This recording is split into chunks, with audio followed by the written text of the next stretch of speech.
నాలుకను మర్మాంగాన్ని పట్టుకొని గంతులు వేసే వికారమైన మనిషిని ఎప్పుడైనా చూశారా? అతనే కలిపురుషుడు. అసలు బ్రహ్మదేవుడు ముందు అతను ఎందుకు అలా ప్రవర్తించాడు? గత వీడియోలో గురువే త్రిమూర్తులు అని సిద్ధయోగి చెప్పారు కదా. దానికి ఆశ్చర్యపోయిన నామధారకుడు, అదెలా సాధ్యం స్వామి, అసలు ఈ సృష్టి ఎలా జరిగింది అని అడిగాడు. అందుకు సిద్ధుడు సృష్టి రహస్యాన్ని ఇలా వివరించారు. మొదట భగవంతుడు ఒక్కడే. సృష్టి చేయాలనుకున్నప్పుడు నారాయణుడి నాభి నుండి బ్రహ్మను పుట్టించాడు. బ్రహ్మ సనక సనందాదులను, సప్తర్షులను, సకల జీవరాశులను సృష్టించాడు. కృత, త్రేత, ద్వాపర యుగాలు గడిచాక చివరిగా కలిపురుషుడు వచ్చాడు.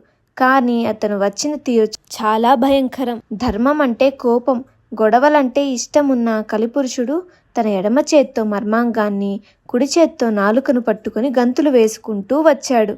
బ్రహ్మదేవుడు ఇదేం పాడు పని అని అడగ్గా కలిపురుషుడు నవ్వుతూ, స్వామి, మనుషులను కామాంధులుగా మార్చడం, అబద్ధాలు చెప్పించడం నాకు మహా ఇష్టం.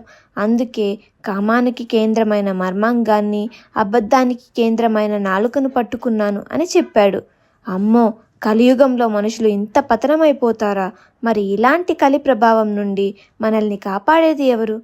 బ్రహ్మదేవుడు కలిపురుషుడికి ఎలాంటి బాధ్యతలు అప్పగించాడు? ఆ ఆసక్తికరమైన కథ నెక్స్ట్ వీడియోలో.